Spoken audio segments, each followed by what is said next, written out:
欢迎收听华瑞投银观点。市场现在最担心的噩梦，难道又要重演了吗？大家应该都还记得，几年前特拉斯政府那场引发全球金融动荡的迷你预算案，当时英国公债市场几乎崩盘，迫使英格兰银行不得不紧急出手救市。而现在，随着英国新任首相安迪·伯纳姆上台，以及他那出人意料的财政大臣人选约翰·希利就职，全球投资人的神经再度紧绷了起来。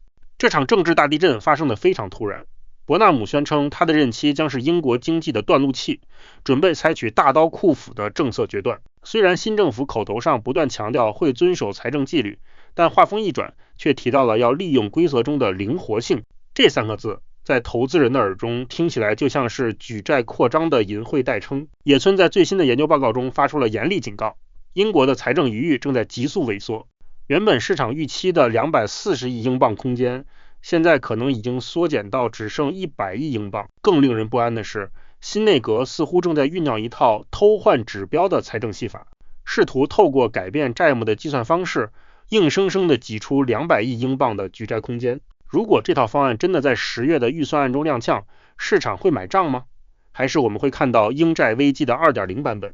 今天我们带你深入剖析英国新政府在玩什么样的财政数字游戏，以及这背后隐藏的巨大市场风险。野村指出，英国公债市场目前高度敏感。新任首相伯纳姆与财政大臣希利虽承诺遵守现有财政规则，但市场担心他们对规则灵活性的解读可能与投资人期待存在巨大落差。核心问题在于，新政府希望增加国防、民生与基础建设支出，但目前财政余裕已大幅缩小。野村预估，如果政府试图透过调整规则或会计方式扩大借债，市场可能立即反应，推升英国公债殖利率，进一步压缩政府政策空间。首先，人事布局引发市场关注。伯纳姆任命约翰·希利担任财政大臣，超出部分市场预期。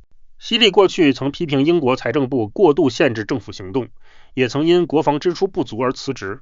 野村认为，这显示希利可能支持更积极的财政政策，甚至推动财政制度改革。其次是财政规则解释权的争议。目前英国财政规则要求，经常性预算需维持盈余，同时公共部门净金融负债占 GDP 比例必须在3年内下降。伯纳姆虽承诺遵守规则，但强调会利用其中弹性。野村警告，这种弹性可能意味政府先提高债务比例，再等待未来下降。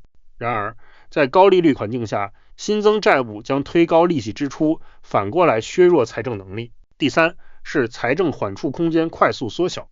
根据决议基金会估算，英国原本约240亿英镑的财政空间受到能源价格与高利率影响，可能缩减至约100亿英镑，仅占未来 GDP 的极小比例。这代表政府面对任何经济波动都缺乏犯错空间。野村最关注的一点是政府可能调整债务衡量指标。目前 PSNFL 预计直到2029年才开始下降，限制政府借贷能力。但如果改用公共部门净财富作为衡量标准，由于该指标预测期间持续改善，政府将获得更大的举债空间。华瑞认为，这可能形成会计指标转换的风险。政府表面上仍遵守财政规则，但实际上可能透过更换标准降低借债限制。野村指出，这类操作容易削弱市场信任。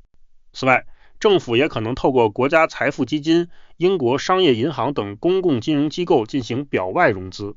虽然这些负债不一定直接反映在财政指标中，但实际风险仍由政府承担。野村提醒，英国不像美国拥有美元储备货币地位，也不像法国有欧洲央行救市工具支撑，因此面对激进财政政策时，市场约束更强。华瑞认为，投资人未来需密切关注10月预算案。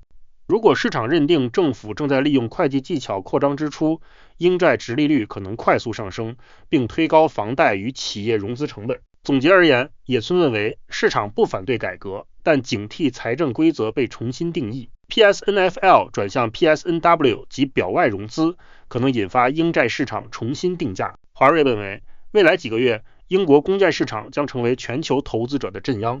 这不只是一场关于数据的争论，更是关于信任的保卫战。